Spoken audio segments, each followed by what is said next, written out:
ti não há outro. Ó Rei da glória,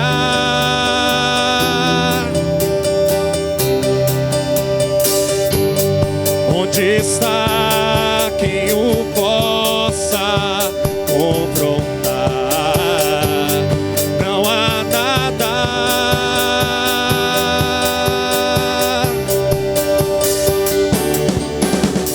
Abriu o mar, parou o sol, o universo com ele insiste em brilhar. E se a noite vier, lembrarei. Deus é mais forte que a morte, ele vive pra sempre, com ele eu vou reinar. Eu quero viver, eu só vou viver se for para ele, por ele.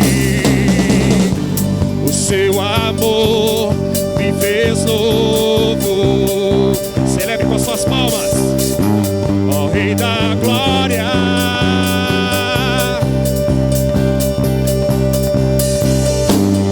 Onde está quem possa de ti me separar? Não há nada, não há nada, não há nada, não. Deus é mais forte que a morte, ele vive pra sempre, com ele eu quero viver e só vou viver se for para ele, por ele, nele. O amor é mais forte que a morte, ele vive pra sempre, com ele eu vou reinar. Eu quero viver, eu só vou viver se for para ele, por ele. Abriu o mar, parou o sol, o universo com ele insiste em brilhar.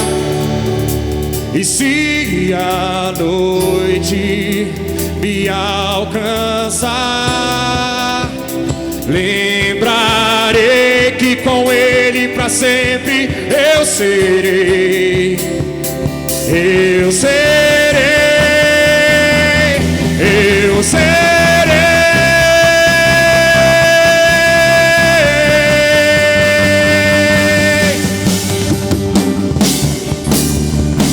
Por todo sempre, por todo sempre.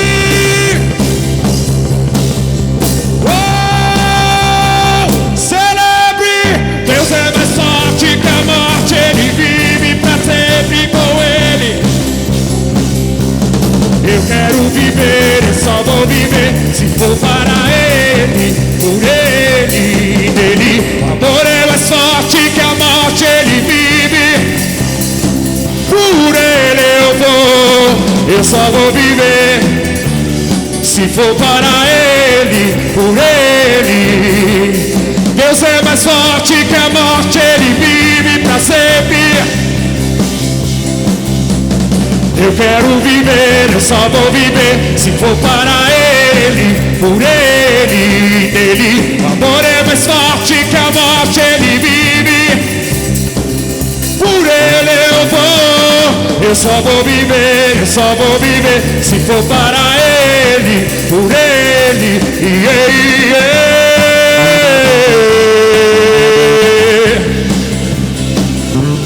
Se eu vou viver, eu vou viver, eu vou viver. Se nele eu vou viver, eu vou viver, eu vou viver. Se nele eu vou viver, eu vou viver.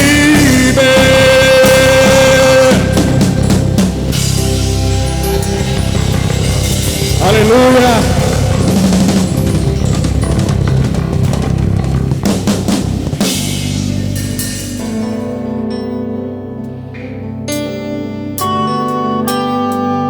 Bendizemos, Pai.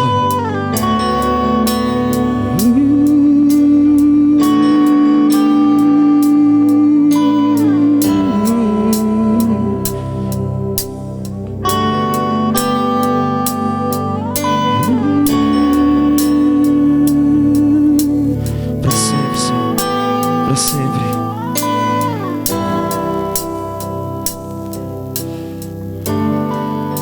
O universo chora,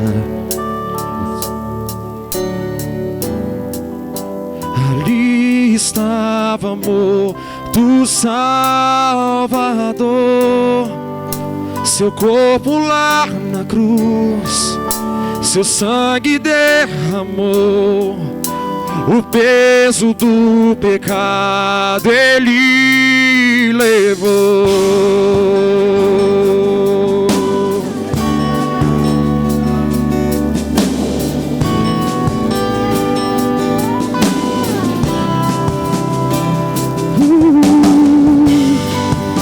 Deus Pai o abandonou, cessou seu respirar, em trevas se encontrou o Filho.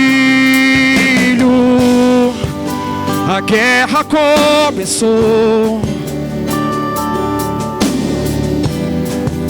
todo o poder das trevas vencido foi. A terra estremeceu, o sepulcro se abriu, e nada vencerá seu grande amor. Ó morte, onde estás? Ele venceu pra sempre, pra sempre exaltado és, pra sempre adorado és, pra sempre ele vive, ressuscitou, ressuscitou. A terra estremeceu, o sepulcro se abriu, e nada vencerá seu grande amor. Ó morte, onde estás? Meu rei ressuscitou, ele venceu pra sempre, pra sempre.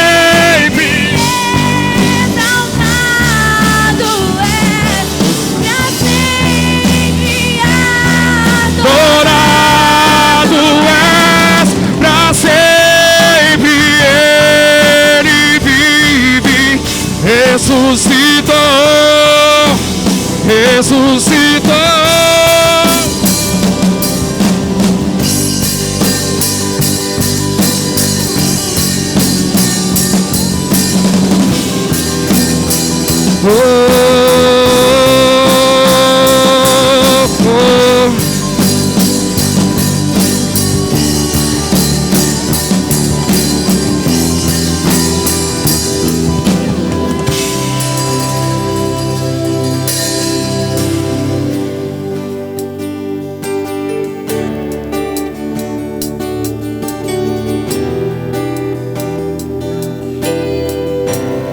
Nós cantamos,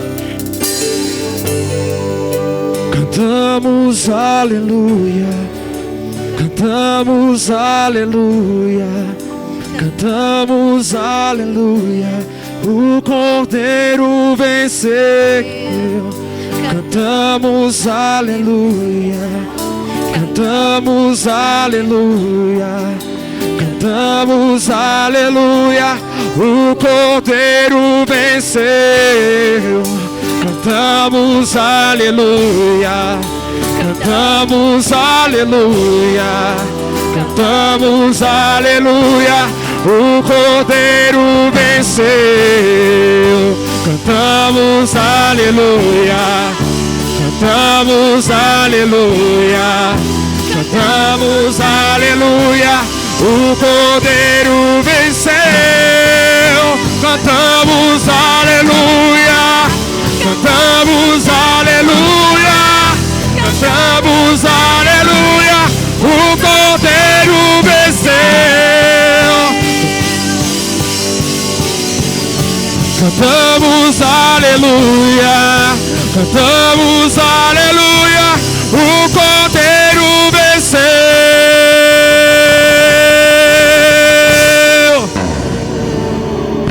pra sempre exaltado és.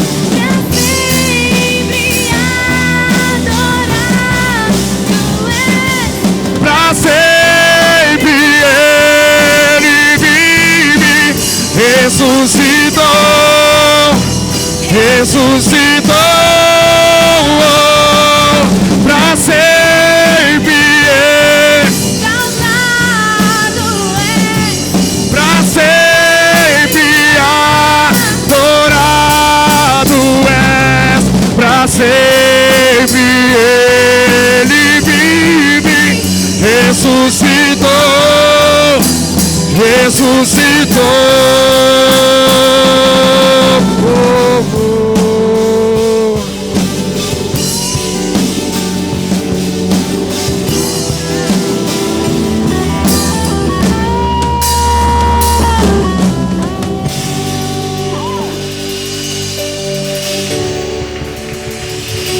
Cantamos, sim.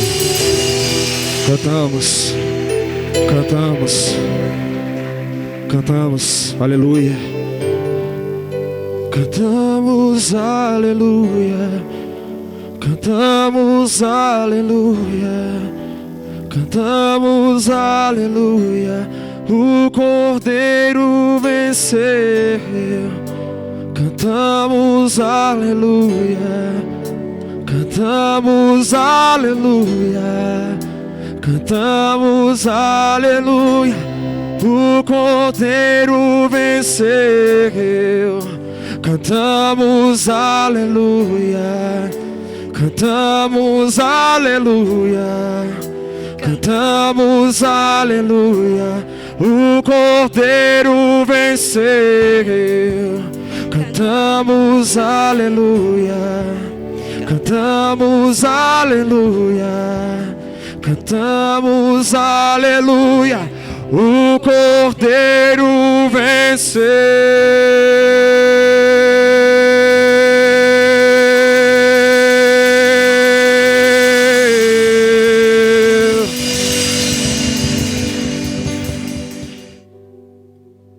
Josué capítulo 4 diz assim: quando toda a nação terminou de atravessar o Jordão, quando toda a nação, essa nação é Israel, essa nação é o seu povo, o povo que era aliançado com ele, essa nação era a igreja, amém? Quando toda a nação terminou de atravessar o Jordão, o Senhor disse a Josué: escolhe 12 homens dentre o povo, um de cada tribo, e mande que apanhe 12 pedras no meio do Jordão, do lugar onde os sacerdotes ficaram parados. Levem-na com vocês para o local onde forem passar a noite. Convocou os 12 homens que escolheu dentre os israelitas, um de cada tribo, e lhe disse: passem adiante da arca do Senhor, o seu Deus, até o meio do Jordão. Ponha cada um de vocês uma pedra. Ponha cada um de vocês uma pedra nos ombros, conforme o número das tribos dos israelitas, que eram 12. Elas servirão de sinal para vocês. No futuro, quando seus filhos lhe perguntarem: o que significa essa pedra? Respondam que as águas do Jordão foram interrompidas diante da arca da aliança do Senhor. Quando a arca atravessou o Jordão, as águas foram interrompidas. Essas pedras serão um memorial perpétuo para o povo de Israel. Os israelitas fizeram como Josué lhe havia ordenado. Apanharam 12 pedras do meio do Jordão, conforme o número das tribos de Israel, como o Senhor tinha ordenado a Josué, e as levaram ao acampamento, aonde deixaram. Ergueu também 12 pedras no meio do Jordão, no local onde os sacerdotes que carregavam a arca da aliança tinham ficado. E elas estão lá até hoje. Lá onde, querido? Olha o verso 9. No meio do Jordão. Os sacerdotes que carregavam a arca permaneceram em pé no meio do Jordão até que o povo fez tudo o que o Senhor ordenou a Josué por meio de Moisés e o povo atravessou apressadamente. Quando todos tinham acabado de atravessar, a arca do Senhor e os sacerdotes passaram para o outro lado, diante do povo. E os homens da tribo de Ruben, de Gade e da metade da tribo de Manassés atravessaram, preparados para lutar à frente dos israelitas, como Moisés os tinha orientado. Cerca de 40.000 homens preparados para a guerra passaram perante o Senhor rumo à planície de Jericó. Naquele dia, o Senhor exaltou Josué à vista de todo Israel. Naquele dia, o Senhor exaltou ou honrou a Josué perante todo o seu povo, perante todo Israel, e eles os respeitaram enquanto viveu, como tinham respeitado a Moisés.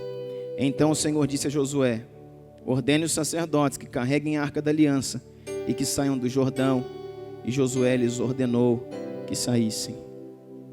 Amém? Pai, diante do Senhor colocamos nossa vida, o nosso coração. Colocamos, Pai, aquilo que o Senhor tem nos direcionado e que tem ardido em nosso coração e em nosso espírito. Deus, que essa palavra, Senhor, venha como uma luz, trazendo esclarecimento, trazendo verdade, trazendo revelação para nós nesse tempo, nesse final de ciclo, e para que possa nos conduzir em aliança durante todo o próximo ano e até que o Senhor volte. Assim nós oramos em nome de Jesus. Amém? Querido, aqui fala de quando Moisés já era morto, Josué foi levantado como o líder do povo hebreu, e eles chegaram agora para passar o Jordão. Um dia, o Senhor havia feito isso com o pai espiritual de Josué, com Moisés. Lá atrás havia aberto o mar vermelho para que o seu povo passasse. Agora Deus está fazendo a mesma coisa com o filho. E essas coisas, querido, não são coincidências. Deus permite que aquilo que um pai fez, o filho possa fazer também, como sinal de aliança, como sinal de transferência de autoridade. Então aquilo que os pais têm feito numa mesma unção, muitas vezes na unção maior, os filhos vão se mover. Moisés havia feito, e agora o seu filho espiritual Josué estava também abrindo o Jordão. E o Senhor fala assim: olha, para que o Jordão abra, você vai fazer o seguinte: envia os levitas na frente com a arca.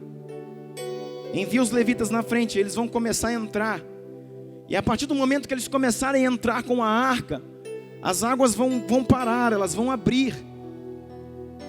E quando as águas elas abrirem e eles pisarem a pés enxutos no Jordão, a arca da aliança vai chegar até a metade do rio, até a metade do Jordão, e vai ficar parada ali.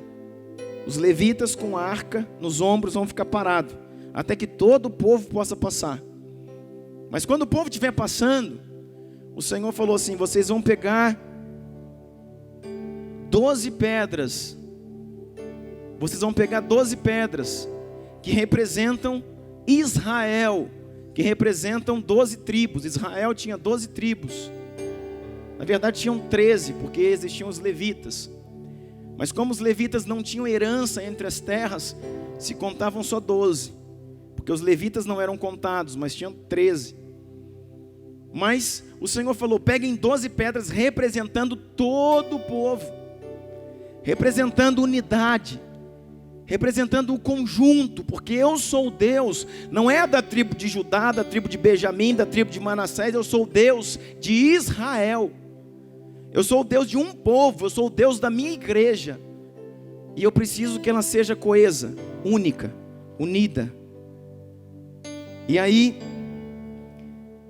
eles foram ali e o Senhor escolheu, pediu para que Josué separasse um líder, um príncipe de cada uma daquelas tribos e tirasse uma pedra dali, colocasse uma pedra grande no ombro e levasse aquela pedra. Então cada um foi lá e pegou uma pedra do meio do Jordão, debaixo das águas. Quando o Jordão se abriu, Essas pedras estavam escondidas ali. Eles pegaram essas pedras, colocaram no ombro, cada um representando uma tribo, e saiu com essas pedras. E o Senhor falou assim: guarde essas pedras. Guarde essas pedras. Essas pedras ficarão como um estatuto perpétuo para quando o filho de vocês perguntarem: o que é essa pedra? Essa pedra significa que o Senhor permitiu com que passássemos a pés enxutos por meio do Jordão. Mas as 12 pedras tinham que estar juntas. Sabe o que eu quero dizer para você, querido? Que em 2015 as águas só se abrirão perante nossas vidas se as 12 pedras estiverem juntas. As águas só se abrirão perante nós. O local da conquista só será aberto em nosso favor se as 12 pedras estiverem juntas. As águas não se abririam se fossem 10 pedras, 8 pedras, 7 pedras. Eram somente se as 12 pedras fossem retiradas, porque as 12 tribos estavam juntas, é que as águas abririam. E quando o Jordão abriu, eles deram de cara com Jericó, que era a primeira cidade da terra de Canaã, da terra prometida, da terra que mana leite e mel. Então o último obstáculo antes da promessa, o último obstáculo antes da terra que mana leite e mel, o último obstáculo antes da conquista, antes de receber a terra, a herança de Deus, era o Jordão. O Jordão era um obstáculo. Só que o Jordão era um obstáculo que não se venceria com oração, que não se venceria com meditação, que não se venceria batalhando com os inimigos, não se venceria com espada, com escudo. O Jordão era um obstáculo que se venceria em aliança. O Jordão era um obstáculo que se venceria em unidade. Amém? Você está entendendo? Que o nosso último obstáculo para entrar na promessa, para entrar no propósito de Deus, para entrar naquilo que Deus tem para nós, como igreja, como indivíduo, como pai, como mãe, como marido, como filho, como patrão, sabe, aquilo que Deus tem separado como sua herança, como o propósito que Deus separou para você. Canaã fala disso, de uma terra que mana leite e mel. Canaã fala disso, de um lugar de dispensação de graça. Canaã fala disso, de um lugar onde nós somos abençoados, recompensados por Deus.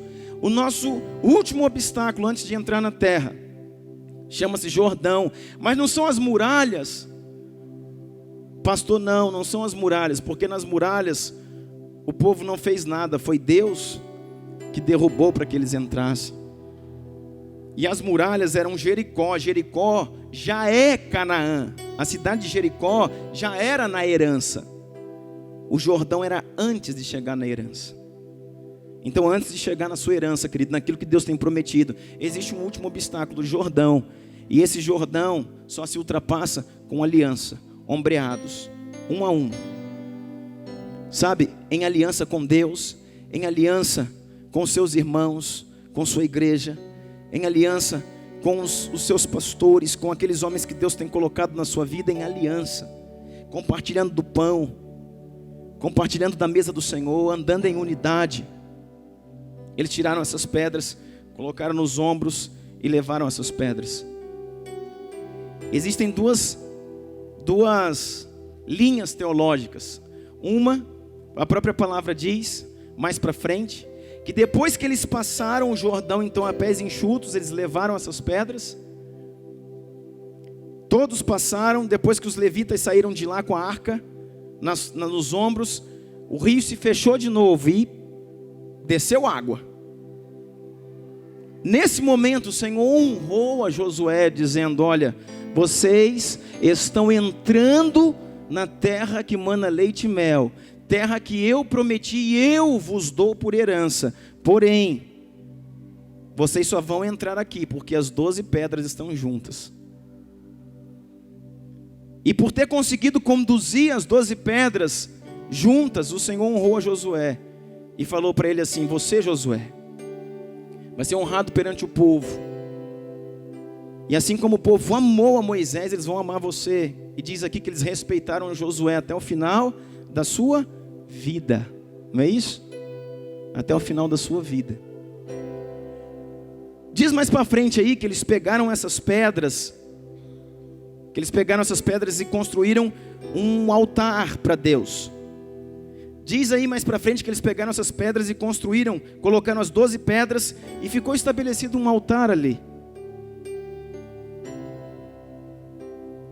Existe uma corrente, querido, de estudos que diz que essas pedras deram origem a um altar, mas que eles permaneceram com algumas pedras. Eu não sei se eles pegaram mais de uma, se eles quebraram a pedra grande que eles tinham pego, porque tinham colocado nos ombros, mas eram umas pedras que acompanhavam as tribos de Israel como um troféu aonde quer que eles iam dentro da terra prometida. E quando os filhos perguntavam, que pedra é essa? Eles falavam, essas pedras, unidas, pedra a pedra, tribo a tribo. Essas pedras abriram o mar para que nós pudéssemos passar, abriram o Jordão. Aí, escuta, existe um tempo muito triste na história de Israel, na história da igreja. E está lá em 1 Reis capítulo 18. Um tempo em que Israel se afastou dos caminhos do Senhor. Um tempo em que Jezabel, juntamente com Acabe, dominava. Um tempo que os profetas foram calados, calaram a voz dos profetas.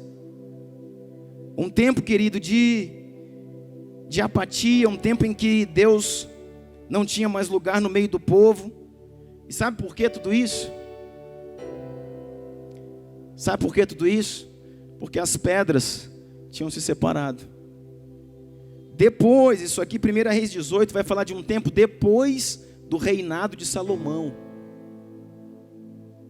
Depois do reinado de Salomão, as tribos de Israel, as 12 tribos, que juntas formavam o Israel de Deus, elas se separaram. Houve contenda entre elas. E ficaram 10 tribos no norte, você sabe disso. 10 tribos no norte e 2 tribos no sul. Na verdade, no sul ficou Judá e Benjamim e a tribo de Levi. Ou seja, na verdade, tinham 3 tribos no sul. E no norte, as outras 10 tribos. E as 10 tribos do norte, elas se intitularam Israel, enquanto as outras 3 tribos passaram a se chamar Judá. Tribos do norte, tribos do sul, Judá, Israel e Judá.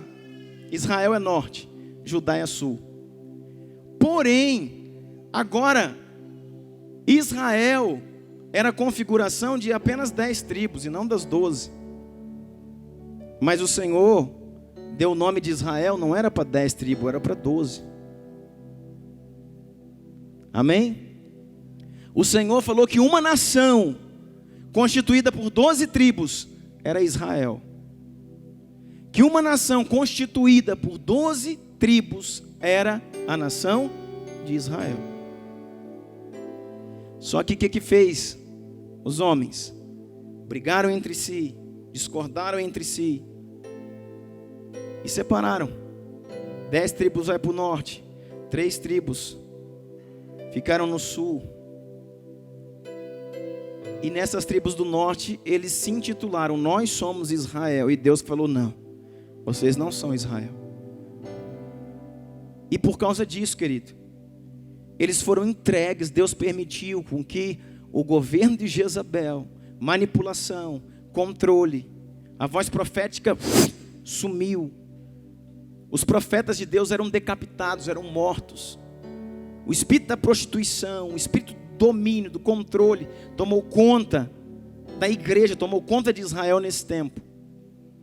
Um tempo de crise, um tempo que a igreja nunca tinha atravessado tamanha crise, tamanha dificuldade. Aí o Senhor levanta o profeta Elias.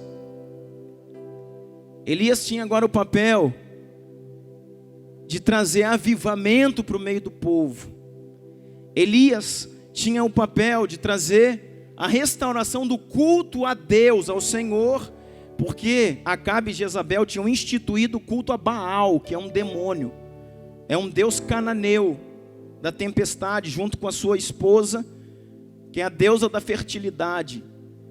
E eram a essas entidades que os filhos de Deus, a igreja, estavam servindo, a Baal. E então Elias é levantado como alguém que tem esse papel, essa finalidade, de restaurar o culto a Deus, de trazer avivamento no meio do povo, de sarar a igreja. Aí Deus diz assim, em 1 Reis 18, naquele desafio dos profetas de Baal e de Azera contra Elias. 1 Reis 18, verso 30 diz assim: então Elias disse a todo o povo: aproximem-se de mim.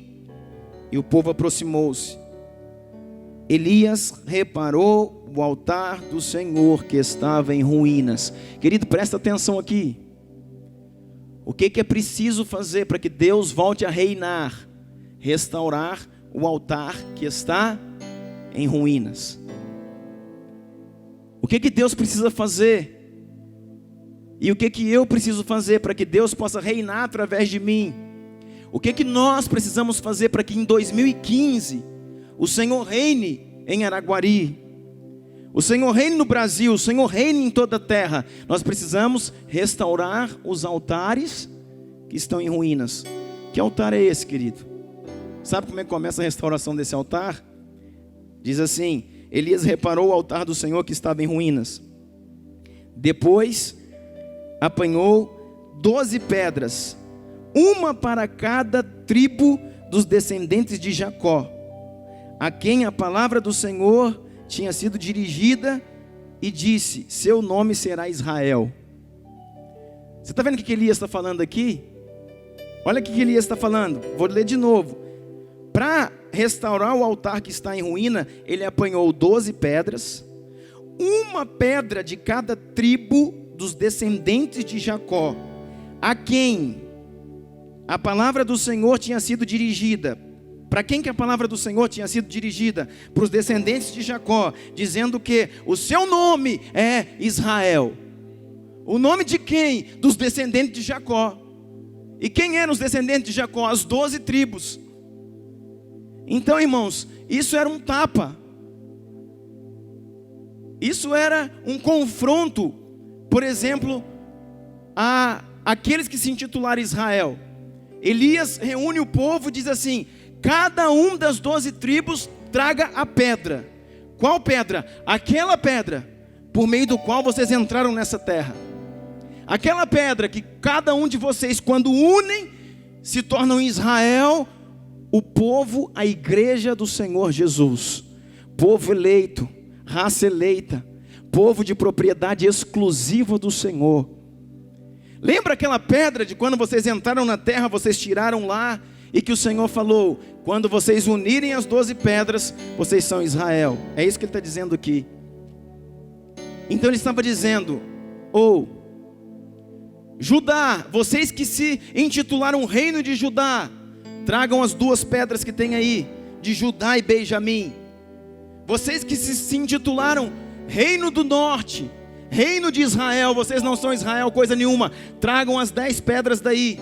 Nós vamos juntar 10 pedras de cá com 2 de cá. Nós vamos juntar reino do norte e reino do sul. Nós vamos juntar Israel e Judá. Vamos formar de novo as 12 pedras. E aí sim, isso aqui é Israel. E foi assim que ele restaurou o altar. E quando ele trouxe as pedras, querido, aí estava uma tribo de lá olhando, a outra tribo, um reino de cá olhando, outro reino de cá. E Elias começou a confrontá-los dizendo: sempre que essas pedras estiverem separadas, vocês serão dominados. Sempre que essas pedras estiverem separadas, vocês se tornarão escravos na mão do inimigo, na mão de Satanás, na mão de Jezabel, na mão de Acabe.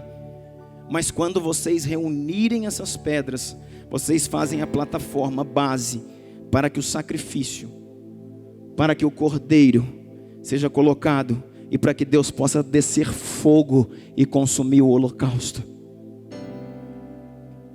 Sabe quem que ia vir sobre a pedra? Você sabe, a lenha, o cordeiro, uma vez falaram assim para Jesus: Jesus, deixa eu te seguir.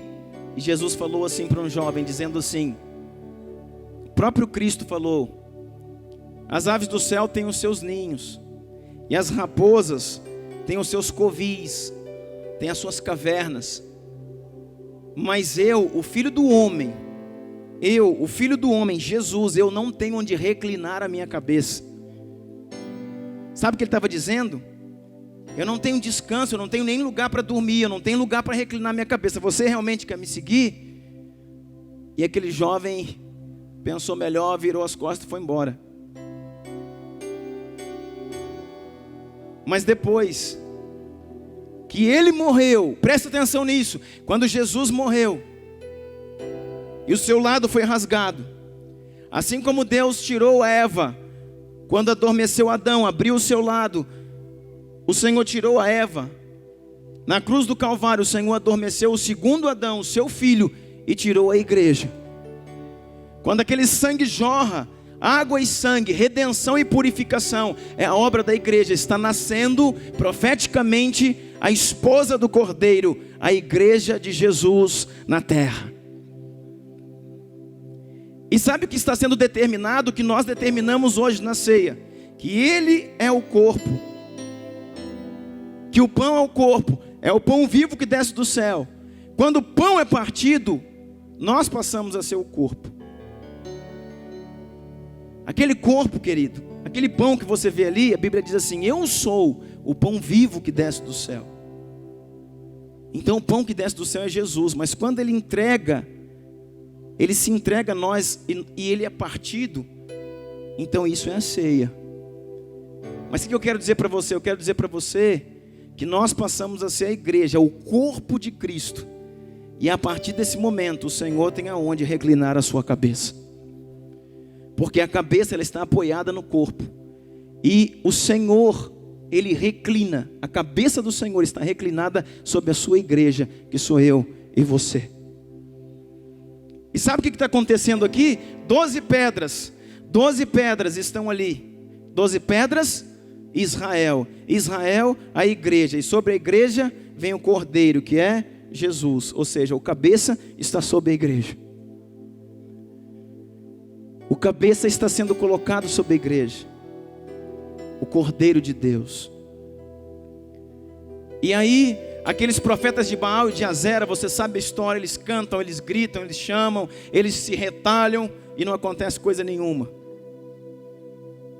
E então mais uma vez Elias chega, se levanta, e Elias dá um ultimato para o povo, dizendo assim: vai descer fogo do céu agora aqui, a coisa vai esquentar aqui, vai descer fogo do céu aqui, porque o altar foi restaurado. E o altar não foi restaurado somente com a lenha, somente com o novilho. O altar foi restaurado principalmente com as pedras que estavam na posse de cada um de vocês. E porque Israel agora está representado diante de Deus como Israel, como aquele que Deus abençoou, que Deus não abençoa, divisão, então eu vou descer fogo do céu. Aí Elias ainda chega e diz para o povo assim: olha, pela última vez eu vou dizer para vocês, quem quer seguir Baal, quem quer seguir esse espírito maligno de Acabe e Jezabel, pode seguir, pode ir, vão. Mas quem quer seguir o Senhor, quem quer permanecer com Deus, venham a mim. E ele começou a orar, querido, e Deus desceu o fogo do céu, que consumiu a lenha, consumiu o cordeiro, consumiu até as águas que estavam perto, consumiu tudo. E estava agora abertos os céus espirituais para a ação que viria depois de Eliseu e de Jeú, que destronariam Jezabel. Então, irmãos, quem cavalgou como um louco e possibilitou que Jezabel fosse lançada da janela e morresse foi Jeú. Mas a ação de Jeú começa com a paternidade e a unção de Eliseu, que começa com o altar restaurado de Elias. E por isso que o Senhor fala que nos últimos dias levantará o profeta Elias. Pronto, querido, é aqui que nós chegamos. E eu já terminei. Nos últimos dias, esses dias são hoje. Esses são os últimos dias. Deus está levantando novamente o profeta Elias. Deus está levantando novamente profetas da unidade. Profetas que vão confrontar a igreja em relação à divisão. Profetas que vão confrontar um povo dizendo: eu sou igreja, eu também sou igreja, eu sou igreja. E a igreja virou qualquer coisa menos igreja. Igreja está em qualquer lugar e tudo é igreja, mas não é assim que funciona não, irmãos. Igreja, ela tem um corpo, ela é corpo de Cristo. E igreja caminha em unidade.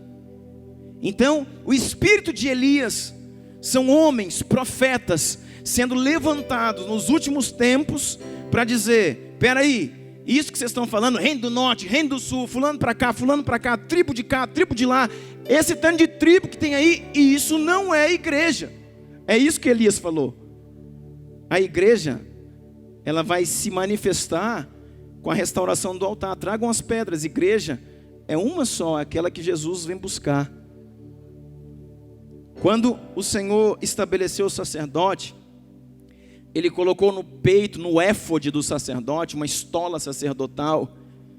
Tinham 12 pedras, assim como tinham as pedras nos ombros, tinham no peito 12 pedras, que simbolizavam uma série de coisas, entre elas as tribos.